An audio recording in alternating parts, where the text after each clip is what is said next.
आता बघूया आपले दाणेदार रवाळ बेसनचे असो परफेक्ट तुटाक होयो म्हणजे काय तुमचा परफेक्ट लाडूचा बेसन रवाळ झालेला ओ वहिनी एक गंमत झाली. मी करायला गेली बेसनचे लाडू आणि ते झाले बघा असे एकदम असे बिस्किटासारखे आणि ना हो, ह्याच्यात बिस्किट नाही, चॉकलेट लाडू झाले. ना ह्याच्यात तूप सुटला ना ते रवाळ झाले. पण चव हा पण याचं काय बिघडला ताच कळणार नाही. तुमच्याबरोबर पण असं होता की नाही बेसनचे लाडू करून गेल्यात होता की नाही तर खाली सांगा. हा माझ्यापैकी माका माहिती आहे 10-15 जणी आता मनातल्या मनात हा बोलले असतले त्यांच्या बरोबर सुद्धा होता. बघा हे ना रवाळ झाले ना काय झाले असे एकदम सुके सुके झाले. हे बघा तर काय करूचं लागतं छोटे छोटे टिप्स फॉलो करूचे लागतले. परत किचन मध्ये जाऊचा लागतं करतल वाता बेसनचे लाडू ते कसे रवाळ होतं टाळ्याक नाही चिपकत जिभेवर रेंगळत नाही रवत म्हणजे तो गिळू की नको असा होता. त्यासाठी काय करूचा लागतं आता आपण जे लाडू करणार ते बघूसाठी जाऊचं लागतं परत किचन. आणि असे जर तुमचे लाडू झाले तर मन एकदम असं खट्टा करू नका. दिवाळी म्हणजे काय म्हणतात मूड ऑफ भले काय झाला आपण म्हणतो ना गॅस मोठी झाली की बेसनचा करपत जाता तसा प्रकार झालेलो आहे म्हणजे गॅस मोठी म्हणजे तुम्ही कसे टिप्स बघत राहा आता जे दाखवणार तुपाचं प्रमाण पिठाचं प्रमाण आणि साखरेचं प्रमाण बरोबर असला ना तर लाडू असे फसगत नाही. हा मग आता तुमका जर बघूच असतात काय प्रमाणात योग्य प्रमाणात रवाळ तुपाचे लाडू करूचे असतील तर चला आणि किती वेळ बेसन भाजूचा तूप सुटा सर होऊन ता बघूचा लागतला. आणि माझ्यासारखे असे लाडू जर फसले तरी काही वांधो नाही. तुम्ही पटकन या युट्यूबवर जा बेसनचे लाडू परत किचन वर जाऊन सर्च मारा तुमचे लाडू फसायचे.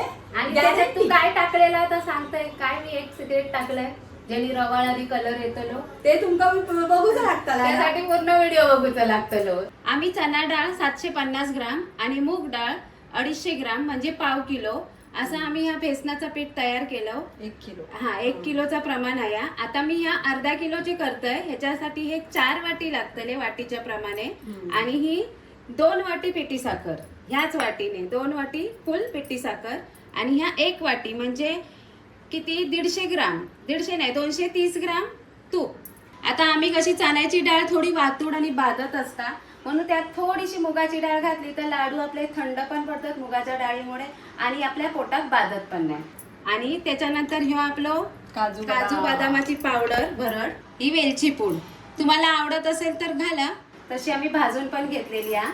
चला दाखवतो.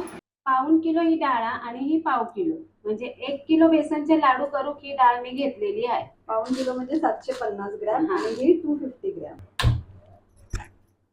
आता आपण आधी मुगाची डाळ घेऊया भाजून. आधी घेऊया मुगाची डाळ भाजून. कितपत भाजूची दिसा पहिया लाल. बापरे एवढी. मग तेवढा तुका पीठ भाजू कमी लागतला लाडवाचा. अर्धी मेहनत इथेच अर्धी मेहनत आहे करायची अर्धी थाय करायची. भाजत येईल ना. होय अशी ढवळत रवळीचं सगळ्या बाजून भाजली आणि सुगंध पण येता. झाली आता जरा पातळ असते म्हणून पटकन होतं. चण्याची डाळ भाजायला वेळ लागतो.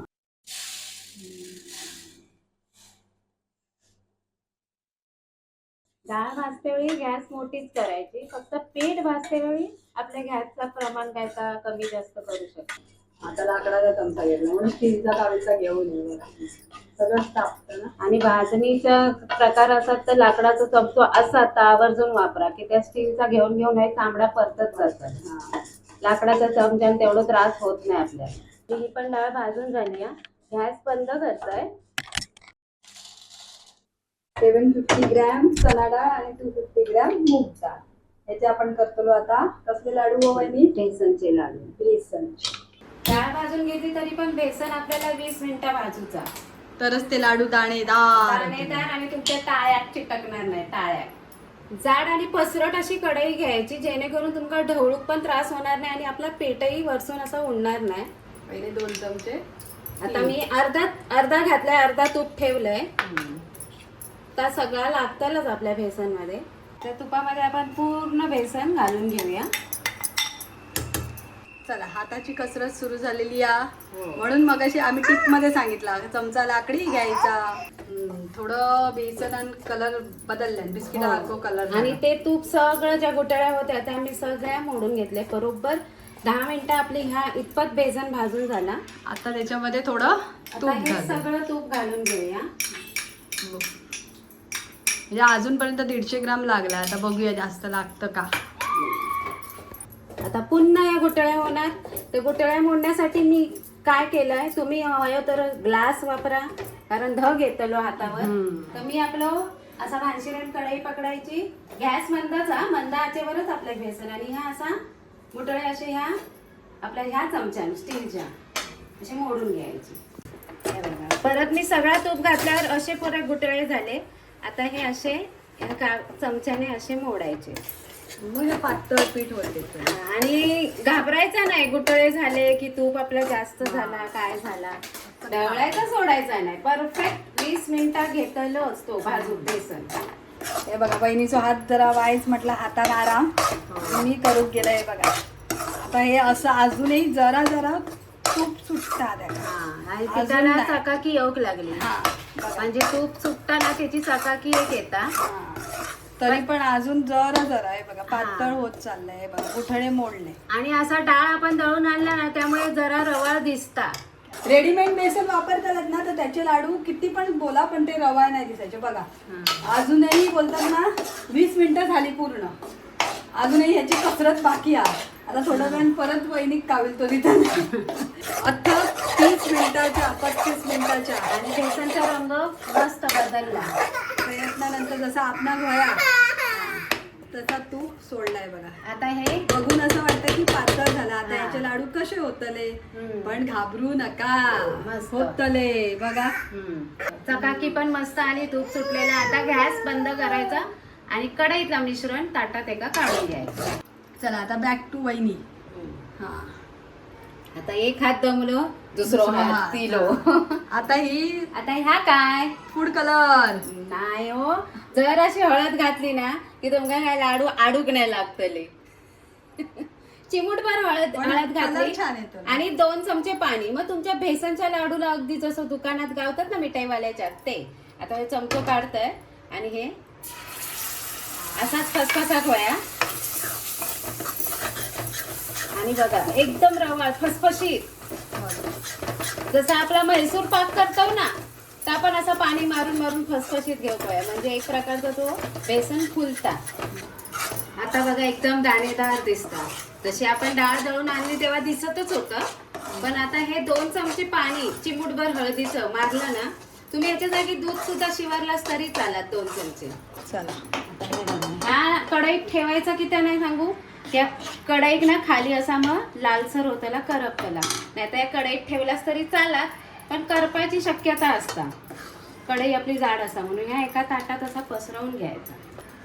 हे थंड होता. थंड होऊसाठी असा पसरूनच ठेवायचा ताटात. हे जसं थंड होतं तसं घट्ट होतं. तूप आपला आपसत जाता. हे बघा या पूर्णपणे थंड झाला. एकदम थंड म्हणजे आमची जवळपास काय केलं उगं सरोज जवळपास 15-20 मिनिटं पंख्याखाली ठेवला. आता ह्याच्यात घालून घेऊया आपण आपली जी काजू आणि बदामाची तुमच्या आवडीनुसार पूड ती घालून घ्यायची. आम्ही दिवाळीच्या तयारीत ही केलेली आहे. वेलची पावडर कोणाकोणाक आवडता बेसनच्या लाडूमध्ये वेलची पावडर. कोणाकोणाक नुसतं बेसनचा जो सुगंध येता ना तो आवडता. आता ही साखर पिठी साखर. भार्गव आमचं गाणं बोलता. या रे या सारे या बेसनचे लाडू खाऊया गणपती पहिले बाप्पा करूया. मोरया मंगलमूर्ती मोरया. डुलता पण असं या रे या सारे या. हे बघा असं पिठी साखर थोडी थोडी घालून बघा असं पिठी साखर मिक्स करून पूर्ण पिठी साखर मिक्स झाली. आता ह्याचे लाडू आता तुम्ही म्हणशाल आता ह्या बसू असं ठेवलो तर काय होतलो बसतलो. म्हणून काय करायचं करायचे आणि निराश पण नाही व्हायचा. हे अशा हाताने करून ठेवायचे आणि हे ठेवले ना की थोडा वेळ अजून ते सुकतले म्हणजे पूर्ण सुकतला. मग भरून ठेवते एका परत गरगरीत शेप द्यायचो. हे बघा हे असे लाडू पहिले बसतात. हे बटाटो घालू बटाटो. आता एका थंड पूर्ण झालो. आता एका असं गरगरीत असो शेप द्यायचो हाताने. आणि वर एक लावायचो किष्तो बघा आता उभे राहले. असे सगळे लाडू आम्ही वळवून घेतले. दाखवा. भरून ठेवते वेळी जर असे तरी दबच लागतात. पूर्णपणे थंड झाले असते तर ते बसत नाही. गरम असते वेळी जरा जरा ते हे होतं आणि मग असे शेप द्यायचे आणि हे आपले लाडू असे तयार झाले. बरं किती झाले मोजा आमच्यावर तुम्ही पण मोजा. 1 2 3 4 5 6 7 8 9 यो इलो 10वो लाडू. यो 11 12 यो 13वो लाडू 14 आणि यो 15 फुल करूया ना फुल. 16 झालेत बरेच झालेत. आता ताटात 17 म्हणजे 25-35 लाडू होतात. 25 झाले अर्धा 25 किलो झाले ना. म्हणजे अर्धा किलोचे एवढे साईजचे. साईज आमची सेमच आहे. 2 हातान वळलेले आहेत. एक सौरभचा हात एक स्नेहाचा हात. आता बघूया आपले दाणेदार रवाळ बेसनचे असो परफेक्ट तुटाक होयो म्हणजे काय तुमचा परफेक्ट लाडूचा बेसन रवाळ झालेला आहे. म्हणजे ह्याचे 2 तुकडे झाले मग तुम्ही एका तुकड्याने खावा. मग असे 4 तुकडे बरोबर जाऊ पाहिजे. कोणात 4 तुकडे नाही एकाच तुकडे याच्या गोवाकच लागता पुरो अक्कच लाडू घालतात तोंडात. पण असे असे जर वाटूक देऊचे तर असे बघा परफेक्ट होतं. दिवाळीची सुरुवात झालेली आहे. फटाक्यांचा आवाज येता. हा किती मस्त वाटतंय माहितीये आपला केलेला पदार्थ. आणि कधी कधी सुगंधाने वाटतं पण त्याच्यानंतर कसा होतो एकदम परफेक्ट. हो तुला पण देते बाळा. असे हे रवाळ दाणेदार लाडू तुम्ही पण या दिवाळीत करून बघा. सगळे टिप्स अँड ट्रिक्स फॉलो करा आणि परत किचन लाईक शेअर सबस्क्राईब करा. स्नेहा बोलत नाही त्या सुगंधच एवढा इडा खाऊचं खूप ह्या होता पण देवा या म्हणजे इच्छा. चालेल तर आता हे हवा बंद बरणीमध्ये बंद करून ठेवून देऊ.